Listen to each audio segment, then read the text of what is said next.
Hello बच्चों आप सभी का मेरे चैनल पर स्वागत है।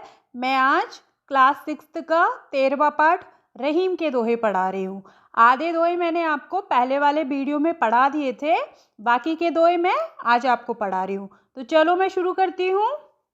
जो रहीम उत्तम प्रकृति का करी सकत कुसंग, चंदन विष व्यापत नहीं लिपटे रहत भुजंग। सबसे पहले शब्दार्थ देख लेते हैं। का मतलब क्या, और कुसुम का मतलब होता है बुरे लोगों का साथ। व्यापत मतलब प्रभावित करना, और भुजंग का मतलब होता है सांप। तो पहले मैं दोहे का सरल अर्थ बताऊंगी और उसके बाद भावार्थ बताऊंगी। तो देखिए, जो रहीम उत्तम प्रकृति, रहीम दास जी कह रहे हैं उत्तम प्रकृति का क्या मतलब है? सज्जन लोग, अच्छे लोग। का करी, का यानी क्या, करी यानी कर सकती है। सकत कुसंग, कुसंग मतलब बुरी संगति, बुरे लोगों का साथ। तो रहीम दास जी कह रहे हैं कि जो लोग अच्छे होते हैं, जो लोग सज्जन होते हैं, उनका बुरी संगति क्या कर सकती है? इसका मतलब है कि उनका बुरी संगति कुछ भी नहीं कर सकती है। वे अपनी अच्छाई नहीं छोड़ते हैं। यदि सज्जन लोग बुरे लोगों के साथ रहेंगे तो भी वे अच्छे रहेंगे, वे अपनी अच्छाई नहीं छोड़ेंगे।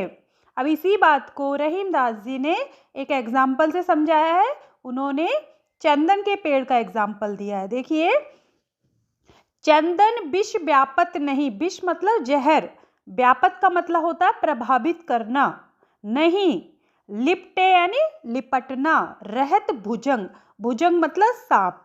कि जिस तरह से चंदन के पेड़ पर सांप लिपटे रहते हैं, पर चंदन के पेड़ की खुशबू कम नहीं होती। चंदन के पेड़ पर सांप के जो जहर होता है उसका कोई प्रभाव नहीं पड़ता है। ठीक है, अब भावार्थ देखिए। रहीम दास जी कहते हैं कि जो लोग अच्छे विचारों वाले और सज्जन होते हैं, उन पर बुरी संगति का कोई असर नहीं पड़ता। जिस प्रकार चंदन के पेड़ पर जहरीले सांप लिपटे रहते हैं, फिर भी वे अपनी खुशबू और गुण नहीं छोड़ते, उसी प्रकार हमें भी अपने चरित्र को इतना बलवान बनाना चाहिए कि उस पर किसी भी बुराई या बुरी संगति का प्रभाव नहीं पड़े। आगे का दोहा देखिए। टूटे सुजन मनाइए, जो टूटे 100 बार, रहीमन फिरी फिरी पोइए, टूटे मुक्ताहार। सबसे पहले शब्दार्थ देख लीजिए। टूटे मतलब रूठे, रूठना। सुजन मतलब सज्जन लोग, अच्छे लोग। सु का मतलब होता है अच्छा, और जन मतलब लोग, अच्छे लोग। फिरी फिरी मतलब बार बार, और मुक्ताहार बोलते हैं मोतियों की माला को। ठीक है, तो बच्चों ये जो रहीम दास जी का दोहा है, इस दोहे में उन्होंने सज्जन लोगों की महत्ता के बारे में बताया है कि सज्जन लोगों की हमारे जीवन में कितनी महत्ता रहती है। देखिए, सबसे पहले सरल अर्थ देखिए। टूटे मतलब रूठे, सूजन मतलब सज्जन लोग, मनाइए मतलब मनाना चाहिए, जो मतलब यदि, टूटे यानी वो रूठ गए हैं, 100 बार मतलब कई बार। इसका मतलब है कि यदि सज्जन लोग नाराज हो जाएं, रूठ जाएं, तो भी उन्हें हमें बार बार मनाना चाहिए, क्योंकि जो सज्जन लोग होते हैं, महान लोग रहते हैं, उनसे हमें हमेशा कुछ ना कुछ अच्छा सीखने को मिलता है, इसीलिए उन्हें जरूर मना लेना चाहिए। अब इसी बात को रहीम दास जी ने एक एग्जाम्पल से समझाया। उन्होंने मोतियों की माला का एग्जाम्पल दिया है कि देखिए, Rahiman free free, free free मतलब बार बार, पोये मतलब पिरोना, टूटे यानी टूटी हुई, मुक्ताहार, मुक्ताहार यानी मोतियों की माला। देखो बच्चों, जो मोती होता है वो बहुत कीमती होता है, उसे हम ऐसे फेंक तो नहीं देते ना। यदि कोई मोती की माला है और वो टूट जाए तो ऐसा तो नहीं है हम मोतियों को फेंक देते हैं, हम फिर से एक नई माला बनाते हैं उन्हीं मोतियों से।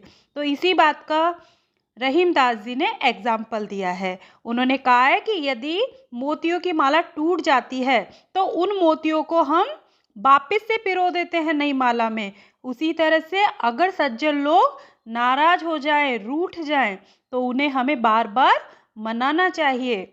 ठीक है। अब भाबर देखिए, रहीमदास जी कहते हैं कि सज्जन लोग कितनी ही बार रूठ जाएं, उन्हें बार बार मनाना चाहिए। जैसे मोती की माला अगर टूट जाए तो उन मोतियों को फेंक नहीं देते, बल्कि उन्हें वापस माला में पिरो लेते हैं।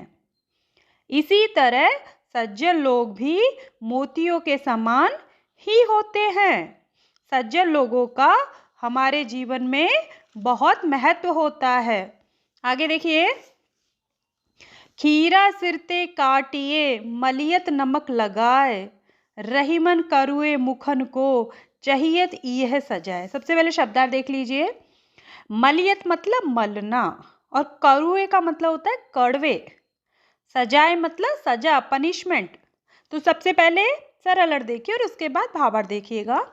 खीरा सिरते काटिए, रहीमदास जी कह रहे हैं कि खीरा जो होता है ना, कुकुम्बर, उसको हम क्या करते हैं, उस पे हम नमक लगाते हैं उसके कड़वेपन को कम करने के लिए। उसके सिर को हम काट देते हैं।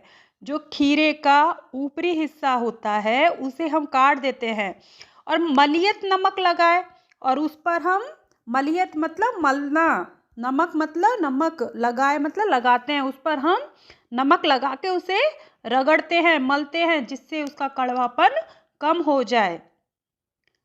अब देखिए, रहीमन करुए मुखन को, रहीमदास जी कह रहे हैं कि उसी प्रकार करुए मुखन को, यानी जो लोग कड़वा बोलते हैं, जो लोग बिल्कुल मीठा नहीं बोलते, जो लोग दूसरों के दिल को दुखाने वाली बातें करते हैं, चाहियत यह सजाए, यह मतलब वही, सजाए मतलब सजा, उन्हें वही सजा देनी चाहिए जो खीरे को मिलती है। ठीक है। अब भावार्थ देखिए, रहीमदास जी कहते हैं कि जिस प्रकार खीरे की कड़वाहट को दूर करने के लिए खीरे के सिर अर्थात ऊपरी हिस्से को काटकर नमक लगाया जाता है, उसी प्रकार कड़वे बोलने वालों को भी यही सजा मिलनी चाहिए। अर्थात जो कड़वा बोलेगा वह सजा पाएगा। अतः हमें किसी से भी कड़वा नहीं बोलना चाहिए, मीठी वाणी का प्रयोग करना चाहिए। आगे देखिए, बेरहीम नर धन्य है पर उपकारी अंग, बाटन बारे को लगे जो मेहंदी को रंग। शब्दार्थ देख लीजिए। उपकारी मतलब भलाई करने वाले लोग। पाटन वरे मतलब पीसने वाले। देखो बच्चों, रहीमदास जी कह रहे हैं कि वे रहीम नर धन्य है। नर मतलब आदमी, व्यक्ति, धन्य है। कौन से वाले व्यक्ति धन्य है? पर उपकारी अंग, पर यानी दूसरों के, उपकार यानी उपकार करने वाले, जो लोग दूसरों की भलाई का काम करते हैं, जो लोग तन और मन दोनों से दूसरों की भलाई का काम करते हैं, उनका जीवन सफल हो जाता है। ठीक है, तो वे लोग धन्य हैं। बच्चों, जिन व्यक्तियों की हम सहायता करते हैं वे लोग तो खुश होते ही हैं, पर हमें भी खुशी मिलती है, हमें भी आनंद की प्राप्ति होती है, क्योंकि हम दूसरों की हेल्प कर रहे हैं, इसलिए हमें भी खुशी मिलती है, तो वो खुशी अपने आप ही मिल जाती है। ठीक है। और इसी बात को रहीमदास जी ने एक एग्जाम्पल से समझाया। उन्होंने मेहंदी का एग्जाम्पल दिया है, मेहंदी पीसने वाले का, जो हिना होती है उसका एग्जाम्पल दिया है कि बाटन वारे को लगे, बाटन वारे मतलब पीसने वाले को लगती है, जो मेहंदी को रंग, जो मेहंदी का रंग होता है वो मेहंदी के पीसने वाले को अपने आप ही लग जाता है। मेहंदी का रंग कैसा होता है? लाल होता है। अक्सर ऐसा होता है ना कि हम लोग हाथों में मेहंदी लगाते हैं, लड़कियां हाथों में मेहंदी लगाती है, तब रंग आता है लाल। लेकिन जो मेहंदी होता है, जो उसको पीसता है, उसके हाथ पर अपने आप ही रंग आ जाता है बिना मेहंदी लगाए, क्योंकि वो मेहंदी को पीस रहा है। ठीक है। अब इसका भावार्थ देखिए। रहीमदास जी कहते हैं कि वे लोग धन्य है जो दूसरों की भलाई के लिए काम करते हैं, जिस प्रकार मेहंदी पीसने वाले के अंग पर बिना मेहंदी लगाए भी रंग लग जाता है, उसी प्रकार परोपकार करने वाले व्यक्ति को बिना मांगे ही सम्मान और प्रतिष्ठा प्राप्त हो जाती है, उसका जीवन भी सदा सुशोभित रहता है। अतः हमें परोपकार करना चाहिए। परोपकार मतलब दूसरों की भलाई का काम, दूसरों की हेल्प का काम। ठीक है, आशा करती हूँ आपको दोहे समझ में आ गए होंगे। धन्यवाद।